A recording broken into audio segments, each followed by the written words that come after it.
Hello there everyone, my name is Gamer 3 and you know what?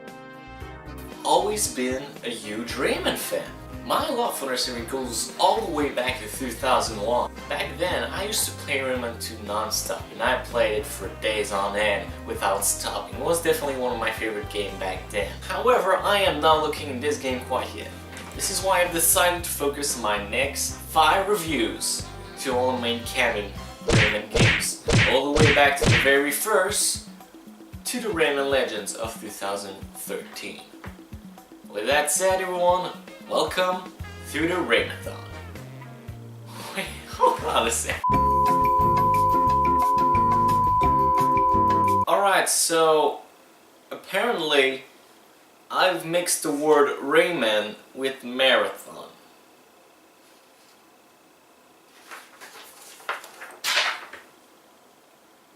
Well, that's stupid. Rayman!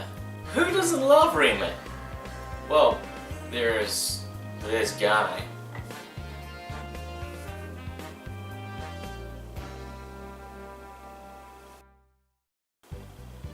A series that focuses on 2 of my favorite things to do in life. Jumping with an orgasm face and punching people. And personally, I don't know about you, but I always had a soft spot for this character in particular. I don't know why, maybe because it doesn't have any arms, legs or neck. I always just find it, in general, cute even though it doesn't have any kind of limbs. And hey, this guy doesn't seem to mind. Why should I be the party breaker? And this may surprise you, but as big as a fan that I am of the Rayman franchise, I've yet to fully beat Rayman 1. I know, crazy, right? I took my time to play every single Rayman game in existence and beat them, exception of this.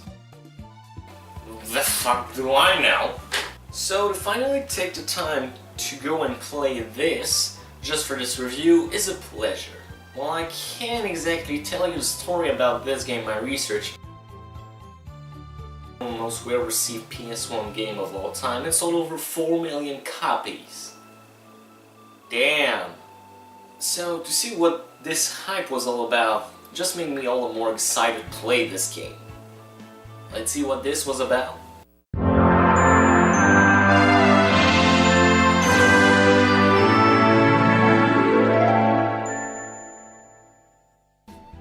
Rayman is without a doubt for kids and only for kids. If you're looking for deep storytelling, then look elsewhere, because this isn't for you.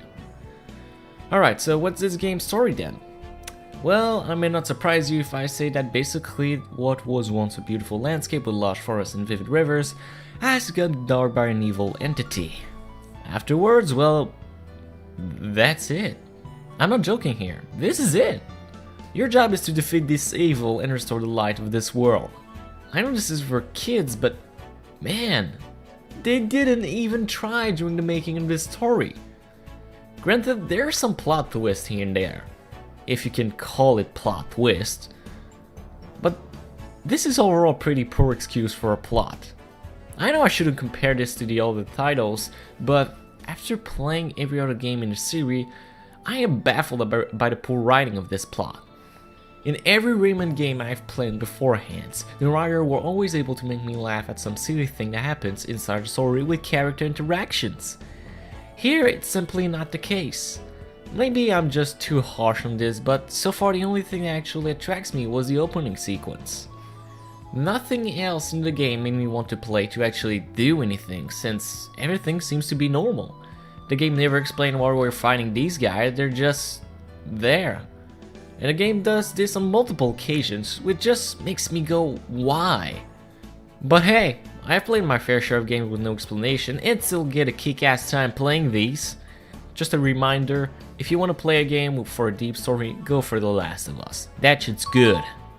Okay, I've made crap on the story, but damn, the visuals, the colors, the music, everything when it comes to presentation is absolutely amazing. There's no other way around it. I just love it. Let me just say that even for a game that is 15 years old, this is a marvelous and beautiful PS1 game. To be honest, I can't believe this is a PS1 game with those visuals. To be honest though, I think it's because of a sudden change of gaming going back to 2D games, but I mean, just look at this! Even games from today's standard in the indie crew doesn't even compare to this kind of visual. This music is simply a joy. Although a bit repetitive, it's really good stuff. While I love the music, I can't help myself to notice the lack of music sometimes, or just long periods of nothing with sound effects playing in the meantime, which is kind of awkward at times.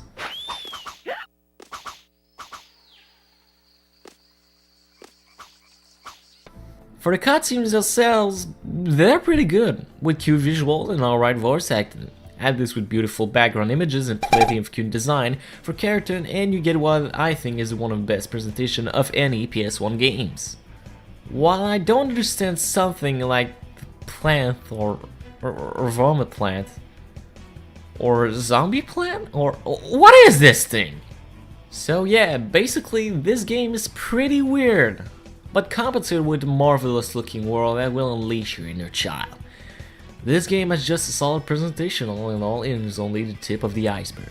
Sadly though, Rayman doesn't break new grounds in gameplay, and the way I see it borrows very similar aspects of games like Super Mario World. Alright, let's get the bad stuff out of the way first. I'll start off by saying the camera in this game is crap. No matter which port you're playing on, this game is a bitch for the first time player with this camera. It's way too close. It doesn't show enough, and because of that most of the time you get blindsided by an enemy just walking by. This brings me to my second point, the knockback. It is a bitch to deal with. Because you're blindsided many times in your playthrough, you will be pushed back by an enemy, and most of the time those blind drops are above pits, so you get killed and lose a life. Now something like this would be more forgiving if there were more platforms to stand on, but the game rarely puts right platforms for you to make jumps or stand on. Which means 35% of the game you will most likely be in a mid-job trying to do an epic godly dodge in midair because you were blindsided by an enemy. Thank God this game doesn't pull out a Castlevania on us and actually give us midair controls. Unfortunately, the game forces you to remember the level design and forces you to adapt to it really quickly. This wouldn't be a problem if lives weren't so rare and hard to get, because this game is hard. It's not impossible by any means, but because of the platforming issues I have with this game, damn, first time players will tear their heads apart. Another one of my problems is the level sections. Basically, each level has individual sections to them, which presentation side is awesome, but gameplay wise makes no sense. Because of the difficulty of some of these levels, it's only more aggravating to realize after a hard section there is yet another one that you must beat with minimal preparation and expectations, since level design constantly changes between those sections. What's even more confusing is the fact that there's even checkpoints inside sections of levels. With that said, once you get the hang of it, every levels go down with relative ease, but only because you've memorized them. It's not like, let's say, the old Sonic games where memorizing the stage will lead you to other path, but even if you don't memorize them, you could still travel through the level. Here, it would simply be your demise. I do say though that even if I don't like the fact that the game always forces you to deal with new mechanics in every new sections, gimmicks aren't awful and quite fun to play. Enemies are bosses that challenge them in themselves, but never to the point of annoyance, and are overall a joy to fight. Nothing spectacular, and bosses are included in side levels, so most of the time I almost have no more lives to fight the already difficult boss after the chasing sections. Don't get me wrong, I'm not saying this game is awful by any means, because Rayman borrows element and level design from games like Super Mario World, and still brings new and unique power up to it. I'm just saying that with those problems like the knockback in the camera, jumping into Rayman is like writing a novel with no set rules. The idea is there, the world's there, but is limited by things that shouldn't be there. After playing this game for the first time for the review, I honestly couldn't tell you what I thought of the game. It was only after my second run that I not only had a much more comfortable time with this game, but also easier understanding of what was happening. To put it into perspective, my first playthrough took me over 10 hours because I kept dying. Then, on my second playthrough, it took me 6 hours to beat the game. really you just need to be persistent and eventually you'll beat those levels. But it just takes too much time in my opinion. Granted, this makes for a pretty lengthy platformer adventure, with the payoff being your sanity. Control wise, well, Rayman is good enough for its own right. Rayman is a little bit on the slow side for me, especially when it comes to platforming sections. He just doesn't move fast enough for my liking. Granted, this might be due to my love of the Sonic franchise, but I don't know, I could be entirely wrong. And I do say though that his jumps are a bit floaty, but because of the momentum and the speed of running, it just feels uncomfortable. And this is maybe why I think control-wise it could have been better.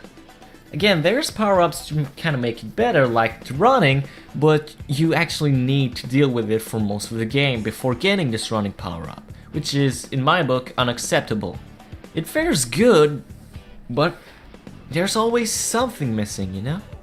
The more time I spend on it, the more time I realize there's something wrong with it. Or at least something none that I feel comfortable with.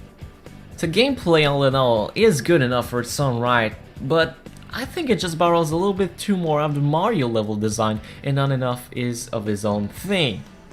I really hate to say this, but this game doesn't hold up to today's standard.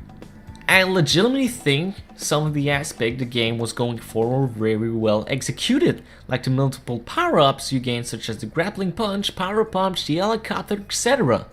Or the level section with the different gimmicks, but most of them just felt useless to me. Until I decided to finish the game a second time. This is why my final rating for this game is a beer out of 10.